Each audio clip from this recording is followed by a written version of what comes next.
आपको पता होगा कि इस टाइम भारत की स्थिति बहुत ही ज़्यादा ख़राब है और पूरे देश में लॉकडाउन लगा हुआ है।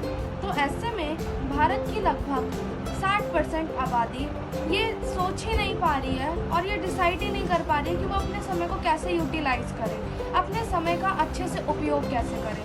तो ऐसे में हमारे एनजीओ कनेक्टिंग लाइव्स एनजीओ ने ये इनिशिएटिव लिया कि हमारे एनजीओ के जितने भी बच्चे हैं क्यों ना वो अपना टैलेंट आप सभी के सामने पेश करें और आप सभी का सुझाव लें कि हमें किस चीज़ में आगे बढ़ने की ज़रूरत है और हम किस चीज़ को अच्छा और बेहतर कर सकते हैं।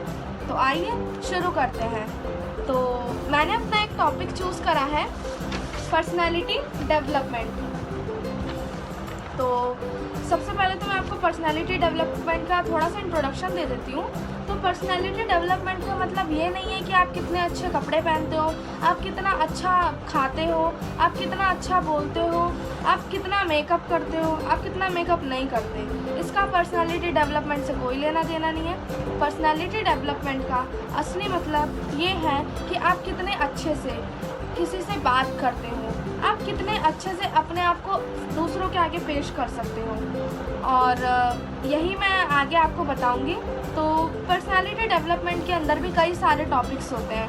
तो मैंने भी अपना एक टॉपिक चूज़ करा है और मेरे टॉपिक का नाम है कम्युनिकेशन स्किल। तो आपको कम्युनिकेशन स्किल के बारे में बता दूं तो कम्युनिकेशन स्किल का अर्थ होता है कि ऐसी चीज़ जिसमें आपको बहुत अच्छे से बोलना आना चाहिए हो, आपको हर सिचुएशन में किस तरह से किस व्यक्ति से कैसी बात करनी है वो आना चाहिए, और हमेशा अपने आप को दूसरों के आगे इफ़ेक्टिवनेस तरीके से रखना।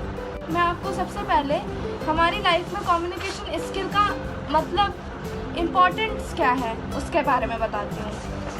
तो मैंने यहाँ कुछ नोट्स बनाए हैं, तो मैं इन नोट्स को आपके सामने थोड़ा पढ़ के बताती हूँ और इनका थोड़ा मिनिंग भी बताती हूँ। तो फर्स्ट पॉइंट का मतलब है communication skill are the presentation of character, यानी कि कम्युनिकेशन स्किल जो होती है वो हमारे कैरेक्टर को, हमारे चरित्र को दूसरों के आगे बहुत अच्छे से दिखाती है। दूसरा पॉइंट है हमारा communication create and strengthen friendship. जैसे कि आप सभी को पता होगा, आपने सुना भी होगा कई जगह कि एक जीभ 1000 व्यक्तियों को एक साथ अपना दोस्त भी बना लेती है और एक साथ अपना दुश्मन भी बना लेती है। तो अगर आपकी कम्युनिकेशन स्किल बहुत अच्छी होगी तो आपके कई सारे फ्रेंड्स भी बनेंगे, और अगर आपकी कम्युनिकेशन अच्छी नहीं होगी तो आपके हो सकता है दोस्त भी ना बने। और थर्ड पॉइंट है हमारा communication skill are important for career development, यानी कि करियर डेवलपमेंट के लिए भी कम्युनिकेशन स्किल का होना बहुत ज़्यादा ज़रूरी है। आपने नोटिस किया होगा कि कई लोगों के अंदर पढ़ाई में भी बहुत अच्छे होते हैं, वो क्लास में टॉपर आते हैं, हर चीज़ में टॉप करते हैं, बट जहाँ बात उनके कम्युनिकेशन स्किल की आती है वो एक कदम पीछे ले लेते हैं। जब भी वो अपना इंटरव्यू देने जाते हैं तो हमेशा रिजेक्ट होके आ जाते हैं। तो ऐसे में वो बहुत ज़्यादा डिमोटिवेटेड होते हैं। तो यकीन मानिए, अगर मैं आपको जो आगे आने वाली टिप्स बताऊँगी, अगर आप उनको अच्छे से यूज़ करेंगे, डेली लाइफ में उसका प्रयोग करेंगे, तो आप बहुत जल्दी सफल होने वाले हैं। फोर्थ पॉइंट है हमारा communication skill are important in business. तो इसको मैं आपको एग्जांपल के तरीके से बताती हूँ। जैसे कि एक बहुत बिजनेसमैन है बड़ा, तो उसको अपनी बातें रखने का तरीका बहुत अच्छे से आना चाहिए। उसको ये आना चाहिए कि मुझे सामने वाले इंसान से किस चीज़ में डील करनी है, किस सिचुएशन में डील करनी है, किस तरह से डील करनी है, ये उसके लिए बहुत फ़ायदेमंद होगा। फिफ्थ पॉइंट है हमारा communication skill are important to become a leader, यानी कि अगर आपके अंदर बहुत अच्छी कम्युनिकेशन स्किल होगी तो आप दूसरों के लीडर भी बन सकते हैं।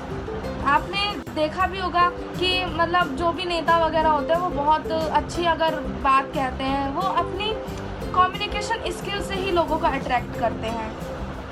छठा और हमारा आखिरी पॉइंट है communication skill helps to become educated, यानी कि अगर आपकी कम्युनिकेशन स्किल अच्छी होगी तो आप भी अपनी एजुकेशन को उसके ज़रिए दिखा सकते हैं। तो आगे चलते हैं। अब हमारा नेक्स्ट टॉपिक है कि how to develop our communication skill, यानी हम अपनी कम्युनिकेशन स्किल को डेवलप कैसे करें। तो चलिए शुरू करते हैं। तो यहाँ आप देख सकते हैं मैंने इसके कुछ नोट्स बनाए हैं, तो एक एक करके मैं आपको रीड करके और थोड़ा सा इसके बारे में बताती हूँ। तो हमारा फर्स्ट पॉइंट है मेक कम्युनिकेशन अ प्रायोरिटी, यानी कि आप अपनी कम्युनिकेशन को प्रायोरिटी दीजिए। अब ऐसा नहीं है कि आपने एक ही बारी में सारी चीज़ें सीख ली, हर चीज़ को प्रैक्टिस की ज़रूरत होती है और आपको अपनी कम्युनिकेशन स्किल्स को बढ़ाने के लिए भी प्रैक्टिस करनी होगी। सेकंड पॉइंट है हमारा simplify and stay on message, यानी कि अपनी बात को ज़्यादा किसी के आगे घुमाना फिराना नहीं है, अपनी बात को दूसरों के सामने एकदम सटीक तरीके से रखना है। तीसरा पॉइंट है हमारा engage your listeners and readers. अब इसका मतलब ये है कि आप अपनी बात को कहे जा रहे हो और आप दूसरों की बात को नहीं सुन रहे, तो आपको एंगेज करना पड़ेगा आपके लिसनर्स को भी और जो आपके रीडर्स हैं उनको भी, तो उनको भी आपको ध्यान में रखते हुए चीज़ें देखनी होंगी। फोर्थ पॉइंट है हमारा टेक टाइम टू रिस्पॉन्ड, यानी कि जब आप सामने वाले की बातें सुन लेते हो तब आपको थोड़ा सा अपने माइंड में भी सोचना पड़ेगा कि आपको क्या बोलना है, तो थोड़ा सा आप टाइम लीजिए अपने रिस्पॉन्स देने का। फिफ्थ पॉइंट है हमारा make sure you are understood, यानी कि जब आप अपनी दूसरे की बात सुनकर अपने आप को अच्छे से बात को समझ जाते हैं तो आप श्योर हो जाइए कि आप सामने वाले की बात को बहुत अच्छे से समझ चुके हैं। छठा पॉइंट है हमारा develop your listening skills too, यानी कि अब आप अगर कम्युनिकेशन स्किल है सीख रहे हैं तो इसका मतलब ये नहीं है कि आप अपनी बातों को कहते जाएं, आप सामने वाले की बात सुने ही ना, तो आपको सामने वाले की बात का सुनना भी बहुत ज़्यादा ज़रूरी है। 7 पॉइंट है हमारा बॉडी लैंग्वेज इज़ इम्पॉर्टेंट, यानी कि बॉडी लैंग्वेज का कम्युनिकेशन स्किल के अंदर होना बहुत ज़्यादा इम्पॉर्टेंट है। 8वां पॉइंट है हमारा मेंटेन आई कांटेक्ट, यानी कि अगर हम सामने वाले से अपनी बातें कह रहे हैं और हम आई कांटेक्ट उससे नहीं कर रहे, हम इधर देख रहे हैं, दूसरी साइड देख रहे हैं, तो इससे हमारी कम्युनिकेशन स्किल इफ़ेक्टिव नहीं होगी, उसके अंदर कोई इफ़ेक्टिवनेस नज़र ही नहीं आएगी। तो आपको सामने वाले इंसान की नज़रों में नज़रें डालकर बातें करना ज़रूरी है। और आखिरी पॉइंट और हमारा लास्ट पॉइंट है रिस्पेक्ट योर ऑडियंस, तो अपनी ऑडियंस को भी रिस्पेक्ट देना ज़रूरी है क्योंकि वो आपकी बातें सुनने के लिए सामने हैं। थैंक यू सो मच मेरी पूरी वीडियो को देखने के लिए, और आप हमारे चैनल को लाइक कीजिए, सब्सक्राइब कीजिए और शेयर कीजिए। Thank you so much.